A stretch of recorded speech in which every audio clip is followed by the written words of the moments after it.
Bonsoir à tous. Le Monde aujourd'hui, ravi de vous retrouver pour cette nouvelle édition de votre journal. On commence tout de suite par les titres. Les États-Unis vont puiser dans les réserves stratégiques américaines de pétrole pour faire face aux conséquences énergétiques de la crise russo-ukrainienne. Une décision annoncée ce jeudi par le président Joe Biden. En Tunisie, Kais Saïd annonce la dissolution du corps législatif, un jour après avoir déclaré illégale toute réunion des parlementaires tunisiens. De quoi susciter la colère d'une opposition déjà acculée depuis que le président s'est arrogé les pleins pouvoirs le 25 juillet dernier.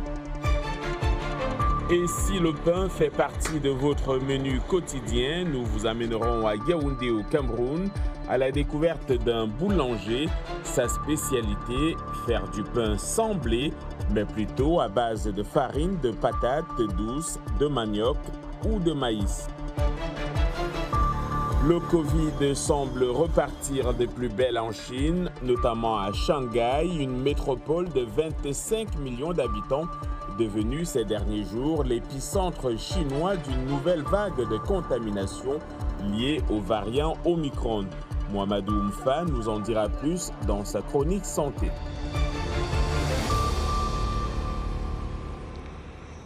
Une fois encore, bonsoir. Ici aux États-Unis, le président américain Joe Biden a ordonné d'épuiser 1 million de barils par jour dans les réserves stratégiques américaines de pétrole créées en 1975 et qui comptent actuellement 568 millions de barils.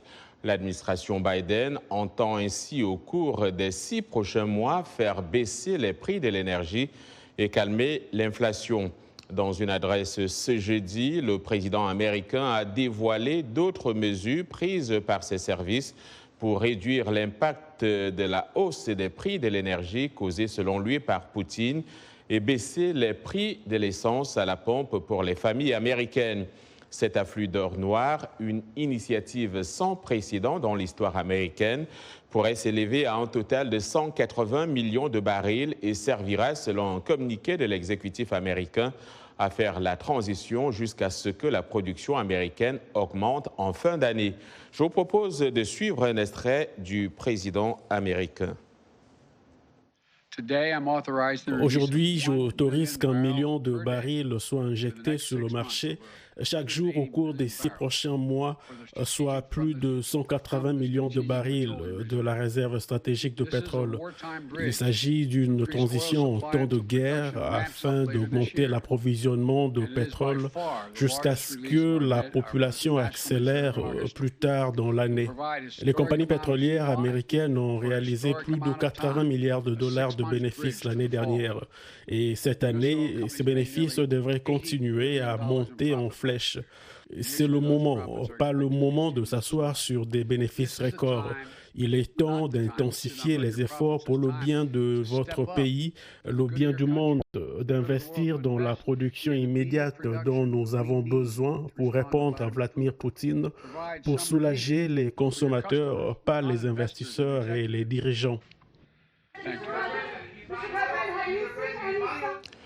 Dans un autre domaine, le président Joe Biden a exhorté les législateurs américains à approuver des dizaines de milliards de dollars pour lutter contre le coronavirus, dont 5 milliards de dollars destinés à la réponse mondiale de l'Amérique à la pandémie. Biden, qui a reçu sa deuxième injection de rappel mercredi, a averti que ne pas obtenir ces financements signifierait que les États-Unis et le monde risquent de reculer. Le reportage d'Anita Powell, le récit de Yacouba Ouedraogo. Les Américains peuvent penser qu'ils en ont fini avec la pandémie, a déclaré le président Joe Biden en retroussant une manche mercredi pour recevoir sa deuxième dose de rappel. Ça n'a pas fait trop mal. Mais cela est loin d'être la réalité, a averti le président américain. Joe Biden a demandé au Congrès un financement de 5 milliards de dollars pour la réponse mondiale à la pandémie et plus pour les tests COVID-19 et les vaccins à domicile. Congrès, nous devons sécuriser un approvisionnement supplémentaire maintenant. Nous ne pouvons pas attendre de nous retrouver au milieu d'une autre poussée. Il sera trop tard. Et nous avons aussi besoin de ce financement pour poursuivre nos efforts pour vacciner le monde. Ce sont des engagements que nous avons pris. C'est essentiel pour nous protéger contre de nouveaux variants. Il n'y a pas de mur que vous puissiez construire aussi haut pour empêcher un virus d'entrer. Alors que de nombreux Américains envisagent prendre leur deuxième injection de rappel, une dose de protection supplémentaire est disponible maintenant pour les Américains âgés de plus de 50 ans. Mercredi, les hauts responsables de la santé mondiale ont tiré la sonnette d'alarme sur le fait que la pandémie reste une menace mondiale, car de nombreuses personnes n'ont pas encore reçu de première dose de vaccin. Nous ne souscrivons pas à l'idée qu'il devrait y avoir une norme différente pour les habitants des pays riches par rapport aux autres. Si nous en avons besoin pour les pays à revenus élevés, moyens et supérieurs, nous en avons besoin pour tout le monde. Cette inégalité a été particulièrement grave dans les pays en développement où le manque de vaccins et de traitements a contraint les gouvernements à imposer d'autres mesures pour tenter d'arrêter la propagation du virus. L'Agence des Nations Unies pour l'enfance prévient que 147 millions d'enfants ont manqué plus de la moitié de leur cours pendant les 2 dernières années en raison des perturbations liées à la pandémie. Et dans un contexte de reconfinement croissant dans des pays comme la Chine, les groupes de défense des droits de l'homme disent craindre que certains gouvernements utilisent la menace virale pour réprimer les libertés. 2021 aurait dû être une année de guérison et de récupération. Au lieu de cela, il est devenu un incubateur d'inégalités plus profondes et d'une grande instabilité, un héritage caustique pour les années à venir. Selon le président Biden, les 2 dernières années ont été une bataille mondiale contre ce virus. Et bien que de nombreux Américains pensent que le pire est derrière nous, pour des centaines de millions de personnes dans le monde, le combat continue. Pour mieux cerner les récentes démarches de l'administration Biden, retrouvons tout de suite via Skype Jean-François Seznec. Il est politologue et économiste à l'Atlantic Council. Il nous répond d'Annapolis dans le Maryland. Jean-François Seznec, bonsoir. Bonsoir. Alors, voilà maintenant plus d'1 mois que le conflit en Ukraine a commencé. Des sanctions ont été imposées à la Russie. Mais on a l'impression que la Russie n'est pas la seule à subir les effets de ces sanctions. On parle de crise alimentaire avec le blé qui se fait rare, crise pétrolière et puis la crise des migrants. Finalement, tout le monde est perdant dans cette affaire. Oui, une grande partie du monde est perdant. Il est certain que l'Afrique va souffrir énormément, souffre déjà beaucoup du manque de blé. Par contre, les pays producteurs de blé qui ne sont pas sous sanctions, eux vont profiter de tout ça, bien sûr. Les États-Unis en particulier, les producteurs américains, les producteurs sud-américains et même les producteurs français vont bien avoir avantage de cette situation. Mais du côté mondial, bien sûr, c'est très grave. On le disait tantôt, les États-Unis continuent de puiser dans leurs réserves stratégiques de pétrole. Ce n'est pas la première fois qu'ils le font. Est-ce que cette fois, cela va vraiment faire baisser les coûts à la pompe, comme beaucoup le souhaitent? Oui, ça va certainement avoir un effet. Ça va diminuer les prix parce que ça représente 5% de la consommation américaine, de près de 20 millions de barils par jour. On va donc sortir 1 million de barils par jour en plus. Ça devrait avoir un impact sur les prix, mais pas un impact énorme quand même. Il y a un autre impact qui a autant d'intérêt, c'est que beaucoup d'États, comme le Maryland par exemple, est en train de diminuer les taxes sur le pétrole, sur l'essence. Donc ça va aussi avoir une importance sur la diminution du prix. Mais le fait que le président ramène 1 million de barils par jour sur le marché a une importance physique et une importance psychologique aussi. Sur le terrain, les hostilités se poursuivent. La Russie avance, mais l'Ukraine résiste. Les négociations entre Russes et Ukrainiens doivent reprendre demain vendredi, mais jusqu'ici, pas d'avancée notable. Finalement, cette guerre, qui est en train de la gagner ou de la perdre? L'Ukraine, la Russie ou la communauté internationale? Vous savez, il est certain que l'Ukraine souffre énormément. Il se pourrait bien que l'Ukraine soit obligée d'accepter les conditions russes à un moment ou à un autre.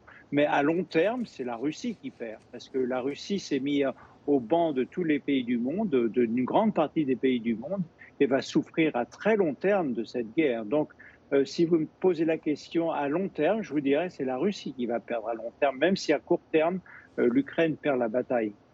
Très rapidement, si vous le pouvez, Joe Biden tente malgré tout de ne pas oublier ses autres priorités. La lutte contre le Covid-19, par exemple, revient dans les discours. Oui, c'est vrai.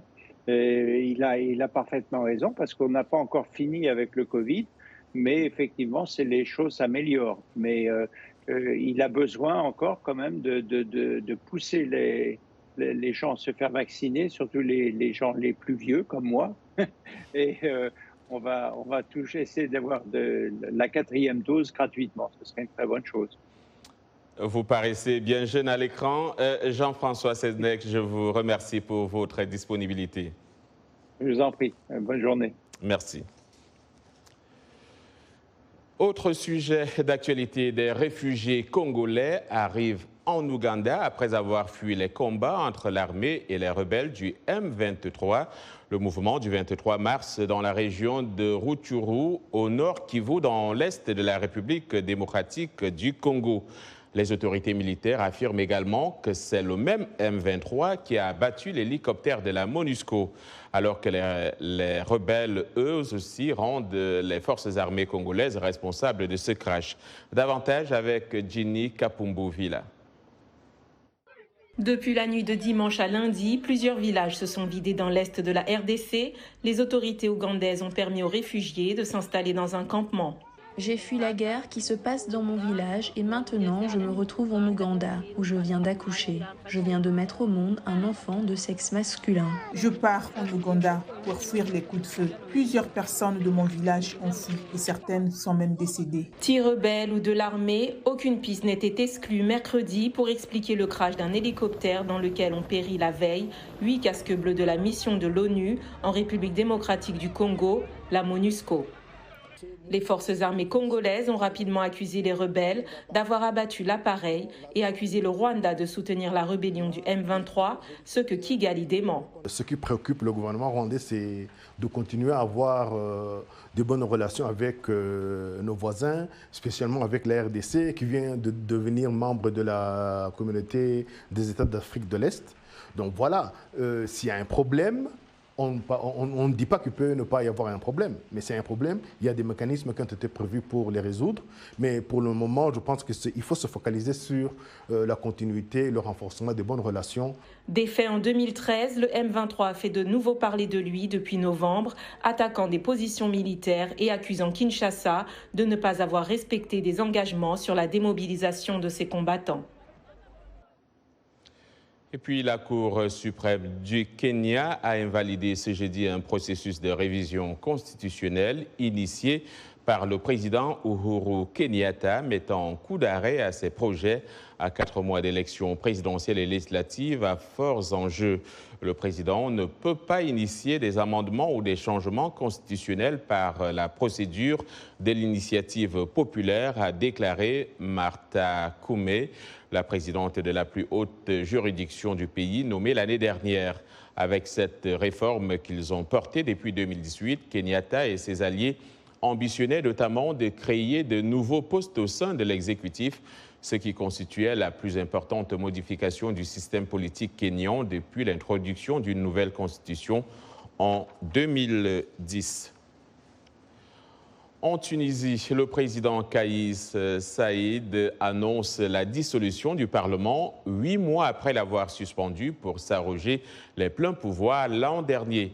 Après des mois de blocage politique, M. Saïed, élu fin 2019, s'est arrogé les pleins pouvoirs le 25 juillet en limogeant le Premier ministre et suspendant le Parlement dominé par le parti d'inspiration islamiste Ennahda, sa bête noire. C'est un récit de Blanche Sanon. Le président Kais Saïed a fait cette annonce lors d'une réunion du Conseil de sécurité nationale qu'il a présidé quelques heures après que des députés ont bravé la suspension du Parlement. J'annonce aujourd'hui, en ce moment historique, la dissolution de l'Assemblée des représentants du peuple pour préserver l'État et ses institutions et pour préserver le peuple tunisien. Le 22 septembre, le chef de l'État a officialisé ses pleins pouvoirs par des mesures exceptionnelles qui prolongent la suspension du Parlement. Elles lui permettent aussi de légiférer par décret, de présider le Conseil des ministres et d'amender les lois. 120 députés tunisiens ont bravé mercredi la suspension du Parlement en organisant une séance virtuelle. Personne ne sait comment l'invitation a été envoyée pour que cette assemblée se réunisse car elle a été gelée. La réunion a également été diffusée sur une chaîne étrangère. 116 députés ont voté en faveur d'un projet de loi visant à annuler les mesures exceptionnelles prises par M. Saïd, au cours de laquelle ils ont voté pour l'annuler. Des mesures qui bloquent selon eux le processus démocratique et instaurent le pouvoir d'un seul homme dans ce pays, berceau du printemps arabe. Il y a un rapport avec cette actualité, ajoutant que le chef du Parlement tunisien, Rached Ghannouchi, a rejeté cette décision du président Kais Saïd de dissoudre l'Assemblée, affirmant que le Parlement reste en activité. Au Mali, le ministre de la Défense, Sadio Kamara, un des hommes forts de la transition de la junte au pouvoir, a réceptionné mercredi soir de nouveaux équipements militaires, dont 2 hélicoptères de combat livrés par la Russie. La livraison de ce matériel est le fruit d'un partenariat sincère et très ancien entre le Mali et la Russie, a indiqué l'armée malienne sur son site Internet. Aucune information n'a été rendue publique quant aux conditions d'acquisition des équipements. Les colonels qui ont pris le pouvoir au Mali en août 2020 se sont depuis tournés vers la Russie et détournés de la France, engagés militairement contre les djihadistes depuis 2013. La France et ses alliés européens au sein du regroupement de forces spéciales Takuba ont récemment annoncé leur retrait militaire du Mali. Vous regardez Le Monde aujourd'hui en direct de Washington DC sur VO Afrique. N'allez nulle part ailleurs. L'information vous revient dans un instant. Nous parlerons notamment du Covid qui revient en Chine.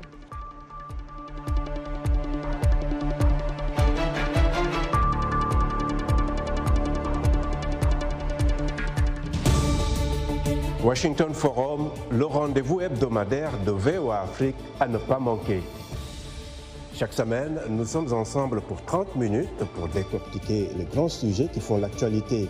Avec nos analystes et nos reporters, nous allons au fond des choses. Politique, économie, société, culture. Nous posons le débat et nos analystes sont là pour apporter l'éclairage. Washington Forum, c'est aussi vous, le public. Vous pouvez participer en réagissant au thème de la semaine sur nos réseaux sociaux. La rédaction de VOA Afrique vous donne rendez-vous sur ses chaînes partenaires, son site voafrique.com et sur ses plateformes numériques pour prendre part à ce forum réalisé dans nos studios à Washington. À très bientôt dans Washington Forum. Vous suivez Le Monde aujourd'hui, un programme de VO Afrique. Merci de nous rejoindre pour cette seconde partie. Nous émettons en direct de Washington DC. Allons tout de suite au Cameroun, où les prix de certains produits alimentaires comme le pain ont augmenté à cause de la rareté de la farine de blé, conséquence de la guerre en Ukraine. Guy Marcel Nganta, un jeune boulanger, fabrique du pain made in Cameroun à base de produits locaux comme les patates douces, le manioc ou le maïs, ce qui lui permet de vendre à des prix qui défient toute concurrence. Voilà, j'y parviens. Nanit Talani nous en dit plus. Guy Marcel Nganta, avec un grand chapeau sur la tête, fait du pain depuis 13 ans à Yaoundé avec de la farine de patates douces, de manioc ou de maïs. Une aubaine pour ce petit boulanger, comme la guerre en Ukraine a rendu plus difficile l'approvisionnement en blé. Rien ne signale de l'extérieur sa petite boulangerie. 4 murs en parping surmontés d'un toit de tôle ondulé en contrebas d'une route du quartier populaire de Kolndogo. Une douce odeur sucrée s'échappe d'un petit four. L'artisan pétrit, malaxe et moule des pains réalisés uniquement à base de denrées made in Cameroun. Là, en ce moment, nous façonnons donc ce pain qui est fait à base de farine de patates, il est enrichi et également aux différents légumineux que vous avez vus pour apporter une alimentation assez sensible à la nutrition de la population. Cela fait 13 ans qu'il pétrit ce pain, pas comme les autres. Il travaille uniquement sur commande et depuis quelques semaines, il travaille beaucoup plus. Le pain de ce boulanger âgé de 44 ans a le même aspect que celui fait avec de la farine de blé, mais il est plus lourd et plus consistant et le goût est légèrement sucré.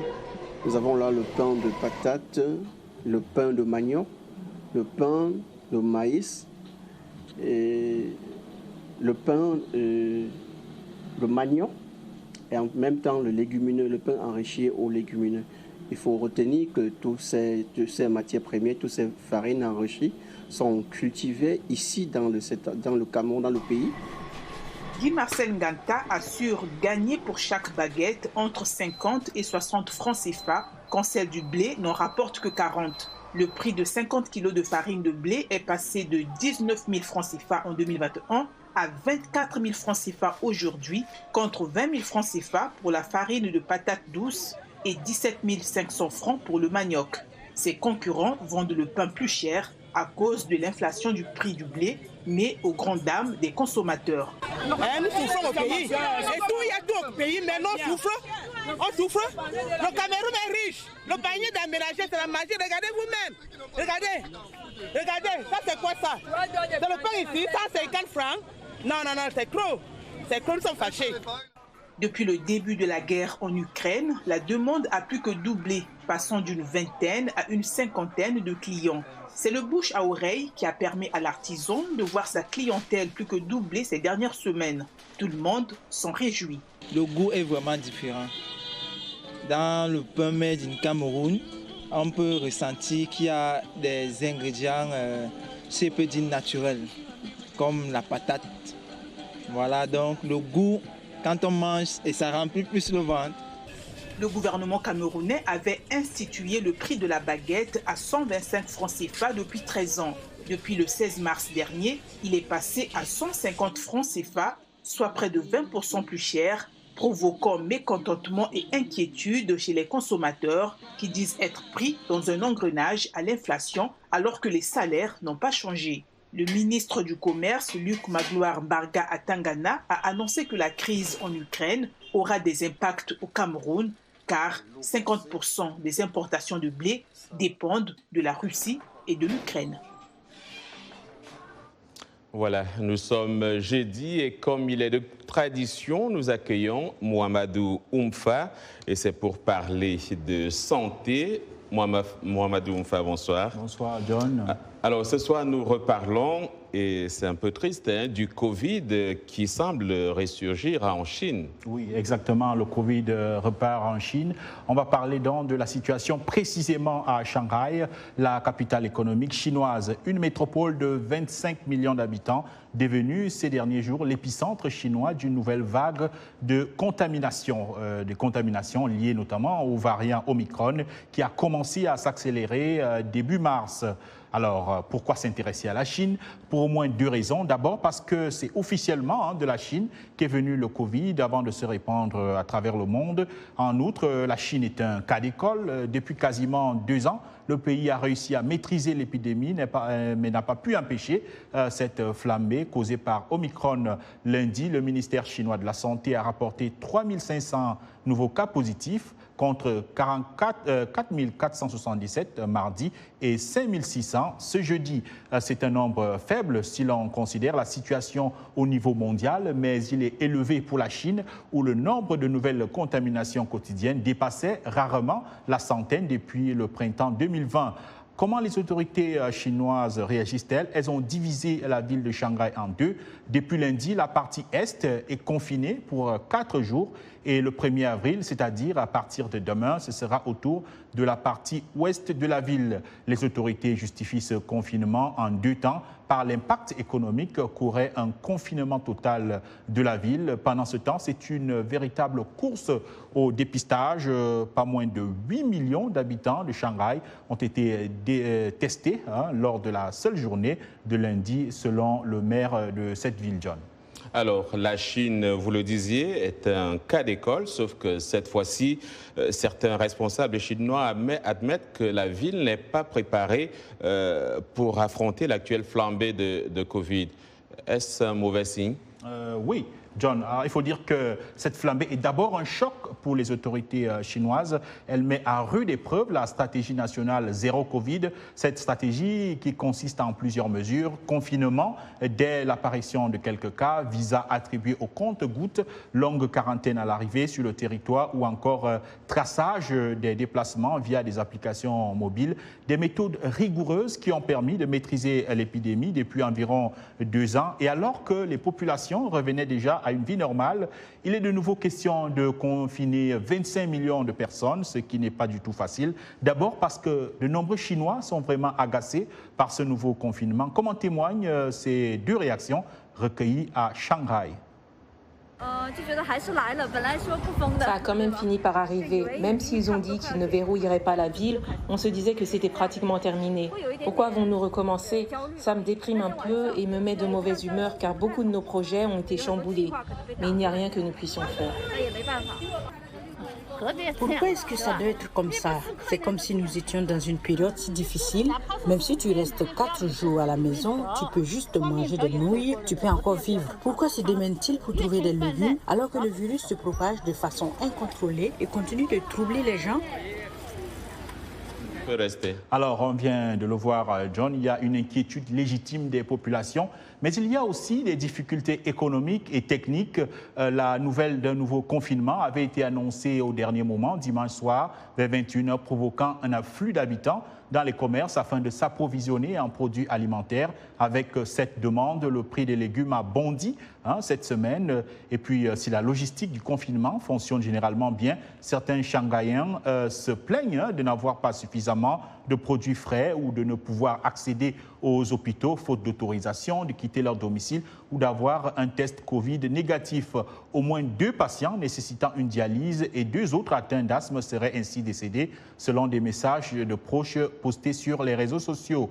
Le ministre de la Santé a appelé hier mercredi à poursuivre la stratégie zéro Covid, car même un faible taux de mortalité entraînerait, selon lui, de nombreux morts parmi la population chinoise qui compte 1,4 milliard d'habitants. Aucun pays n'a un système de santé capable de faire face à de tels chiffres, a-t-il souligné pour appuyer son propos. L'OMS a cependant averti que cette stratégie ne peut tenir dans le long terme, ce qui est évidemment l'avis de nombreux Chinois. Reste à faire un bilan de ce reconfinement pour voir s'il produit des résultats.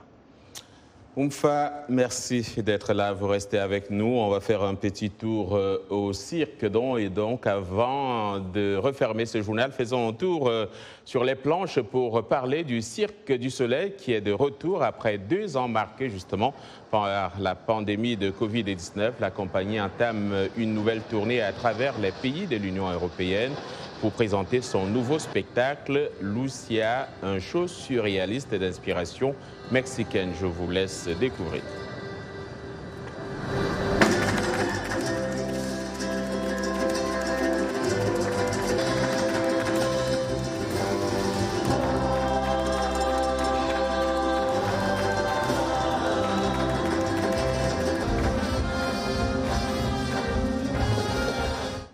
Voilà, de belles images. Aujourd'hui, le monde d'aujourd'hui, donc, c'est la fin de cette édition. Au nom de toute l'équipe, je vous dis merci de l'avoir suivi.